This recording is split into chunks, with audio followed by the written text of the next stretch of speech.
मेरा बच्चा खेलता नहीं है, मेरा बच्चा खाना नहीं सही से खाता, दूसरे बच्चों के साथ घुल मिल के नहीं रहता, हर बात पे जिद करता है, चिड़चिड़ापन उसके अंदर बहुत ज्यादा है। बहुत से वालिदैन की कंप्लेन होती है। मेरे साथ मौजूद हैं क्लिनिकल साइकोलॉजिस्ट, उनसे जानते हैं कि असल में ये है क्या चीज, ये क्या कोई बीमारी है या कोई बिहेवियरल डिसऑर्डर है। मेरे साथ मौजूद है मैडम नादिया जी। मैडम बताएं कि बहुत से वालिदैन ओपीडी के अंदर इस तरह की कंप्लेंट्स के साथ आते हैं कि उनके बच्चों में इस तरह की अलामात हैं, जो बहुत सारी मैंने अलामात बताई, तो इस बीमारी के बारे में, इस डिसऑर्डर के बारे में थोड़ा सा बताएं। जी थैंक यू सर। इस बीमारी का देखें कि सबसे पहले जिस तरह आपने क्वेश्चन किया है कि बच्चा चिड़चिड़ाहट का शिकार है, वो खाना नहीं खाता या उसको बोलने के मसाइल है, इस तरह की काफ़ी सारी चीज़ें हैं। तो ये एक डिसऑर्डर है जिसको हम न्यूरोलॉजिकल और डेवलपमेंटल डिसऑर्डर कहते हैं। तो इसका नेम जो है वो है ऑटिज्म।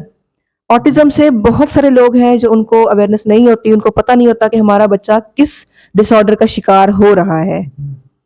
तो इसमें यह है कि ऑटिज्म का जो शिकार जो बच्चे होते हैं, इनका आप ये देखें, जिस तरह के मैंने पहले आपसे कहा है कि एक डेवलपमेंटल इशू है, डेवलपमेंटल डिसऑर्डर है। तो ये जब स्टार्ट होता है तो ये 18 माह की उम्र से ये बच्चे में स्टार्ट होना आना शुरू हो जाती है। वो इस तरह आप समझे कि ये 8 माह से, 8 माह का बच्चा जैसे आपका बच्चा बोलना स्टार्ट करता है या ऊँ आ करना स्टार्ट करता है, घर के लोगों की तरफ अट्रैक्शन फील करता है, तो मोस्टली ऐसे बच्चे होते हैं जो 8 माह की उम्र में अपने घर वालों से, अपनी फैमिली से भी अटैच होना पसंद नहीं करते, किसी के पास जाते नहीं है, स्माइल पास नहीं करते, अपनी हरकत ज्यादा नहीं करते।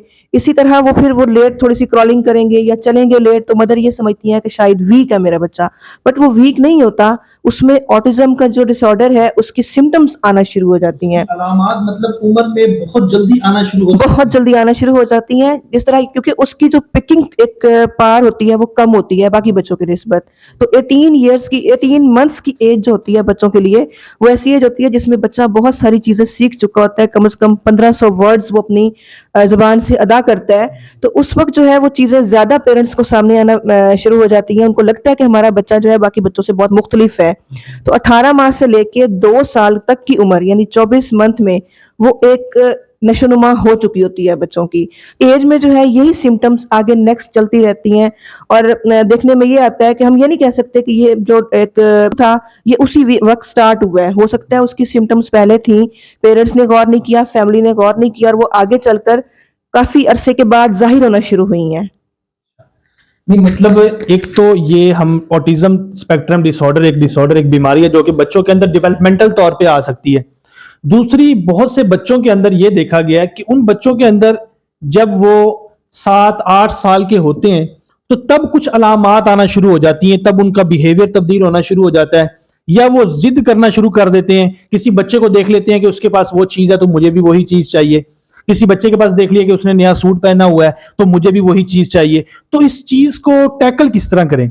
असल में पूछना ही चाह रहा, अगर ओवरऑल अगर बच्चे को ये डेवलपमेंटल डिसऑर्डर नहीं है, अगर उसको कोई ऐसी चीजें हैं जो बिहेवियर डिसऑर्डर में आती हैं, तो उस चीज को फिर हम कैसे टैकल कर सकते हैं? बच्चों के क्या उनको मारना शुरू कर दें, उन पे गुस्सा करें, उनको प्यार से भी समझाएं, तो फिर किस लिमिट तक समझाएं? क्योंकि प्यार से भी बच्चे बहुत से ऐसे जो नहीं समझते।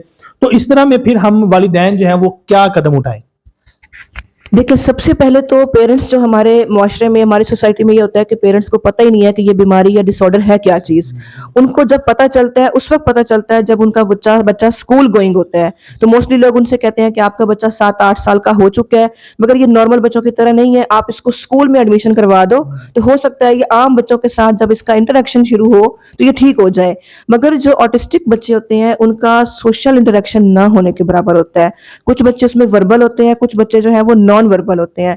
वर्बल जो होते हैं उनको आप देखें कि कुछ इस तरह के होते हैं जो आपको रिएक्शन शो करेंगे, अपने फेस एक्सप्रेशन शो करेंगे, कुछ चीज उठा के भी मार सकते हैं। और जो नॉन वर्बल है उनको आप देखें कि वो कोई चीज रिपीट करेंगे, कोई हरकत रिपीट करेंगे, वो इस तरह आप उनको देखिए उनकी मूवमेंट स्टार्ट हो जाएगी, अब नॉर्मल सी मूवमेंट्स उनकी स्टार्ट हो जाएंगी। तो ऐसी मूवमेंट्स या ऐसी कोई हरकत बच्चों में स्टार्ट हो तो कम से कम पेरेंट्स को पता होना चाहिए कि मेरा बच्चा एक खास किस्म के डिसऑर्डर से मफलूज होने के लिए जा रहा है। आपने बड़ी अच्छी बात की। हमारी सोसाइटी के अंदर जब बच्चा इस तरह की कोई एक्टिविटी करता है, मेरे साथ काफी बार इस तरह के वाकये हो चुके हैं कि माँ बाप जो पेरेंट्स हैं बच्चों के साथ लेके आते हैं, जब उनको इंजेक्शन का या फिर वैसे ही डराया जाता है, ठीक है, तो वो वालिदैन को गुस्सा करना शुरू कर देते हैं, इवन कि उनको मारना भी शुरू कर देते हैं कि आप मतलब हमारे साथ ऐसा क्यों कर रहे हैं। तो ये एक बच्चों का क्या एबनॉर्मल बिहेवियर होता है कि मतलब अगर उसको कोई कभी कभार होता ये है कि बच्चे को अगर डराया जाता है तो वो डरने की बजाय एग्रेसिव बिहेवियर शो करवाता है, गाली दे देता है या कुछ भी बुरा भला कह देगा या कोई और बात कह देगा। तो कुछ कुछ बच्चों की ये आदत बन गई है। तो क्या ये एक आदत ही शुमार की जाए या इसको डिसऑर्डर के तौर पे समझा जाए? देखिए सर, ये डिसऑर्डर ऐसा डिसऑर्डर है जिसमें कि जिसका शिकार जो ऑटिस्टिक बच्चे होते हैं, वो ये चाहते हैं कि हमारे स्लीप में, हमारी किसी एक्टिविटी में, हमारे किसी काम में, हमारी किसी भी टॉक में या कोई भी बात हो, उसमें कोई इंटरेक्शन ना करे, क्योंकि उनको इंटरेक्शन पसंद नहीं होता, वो सोशल नहीं होते। अगर दूसरी साइड पर देखा जाए तो ये बच्चे आम बच्चों से ज़्यादा जो है क्रिएटिव होते हैं, इंटेलिजेंट बहुत ज़्यादा होते हैं। बस सिर्फ ये कि अपने जज़्बात को, जो अपने इमोशंस को जो है ये एक्सप्रेस नहीं कर सकते। अब आप देखिए नाम उसमें इसीलिए इसका नाम ऑटिज़्म रखा गया है। AU साइन है हमारे पास गोल्ड का, ऑरम, तो TI वो हमारे पास आ गया, फिर उसके बाद SM आ गया। तो ये सारी एक मेटल्स हैं, ये ऐसे मेटल्स हैं जिसकी वैल्यू ज़्यादा है, जिसका स्ट्रॉन्ग वो ज़्यादा है या उसकी उसमें टैलेंट बहुत ज़्यादा है। तो इसी तरह इसका नाम ऑटिज़्म रखा गया है। और मोस्टली जब हम इसको देखें, अब इसके बारे में काफ़ी सारे सेंटर्स बन चुके हैं हमारे, काफ़ी सारे सिटीज़ में ऑटिज़्म स्पेक्ट्रम डिसऑर्डर पर स्कूल्स में सेंटर्स बनाए गए हैं। तो वहाँ पर क्या सिखाया जा रहा है, बच्चों की थेरेपीज़ की जा रही हैं। जिस तरह आपने पूछा है कि इसका कोई इलाज है या इसकी कोई क्या ट्रीटमेंट है, तो इसका ट्रीटमेंट मार-पीट नहीं है कि हम कहें कि बच्चा ज़िद कर रहा है या बच्चा बता कुछ नहीं रहा, सिर्फ हरकत कर रहा है। क्योंकि तो हमारे उसका यहाँ तो माँ बाप सबसे पहला काम मार से ही शुरू जी, करते हैं। मारना नहीं, मारना उसमें बिल्कुल अलाउ नहीं होता। उसमें मुख्तलिफ सेंटर्स में जब बच्चे जाते हैं तो वहाँ पर एक उनके पास ट्रेन्ड लेडी टीचर होती हैं, जो कि बच्चों को हर चीज़ की रेपिटिशन करवाती हैं। अगर उनको पहचान करवानी है तो फुल एक उसमें देखिए कि वे होता है कंसंट्रेट करने का। जब तक वो बच्चा एक चीज़ पे कंसंट्रेट नहीं करेगा, आप उसको कभी भी उस कंडीशन से नहीं निकाल सकते। इसलिए वहाँ पर स्पीच थेरेपी के ज़रिए, लैंग्वेज थेरेपी के ज़रिए, प्ले बेस्ड थेरेपीज़ होती हैं, वहाँ पर न्यूट्रिशनल थेरेपी होती है, आपकी तमाम तरह की वहाँ पे थेरेपीज़ की जाती हैं, जिसके बाद आपका बच्चा within 25 to 1 month, 25 days to 1 month कुछ ना कुछ इस काबिल होता है कि कुछ वर्ड्स वो अपने मुँह से अच्छे अदा कर सके।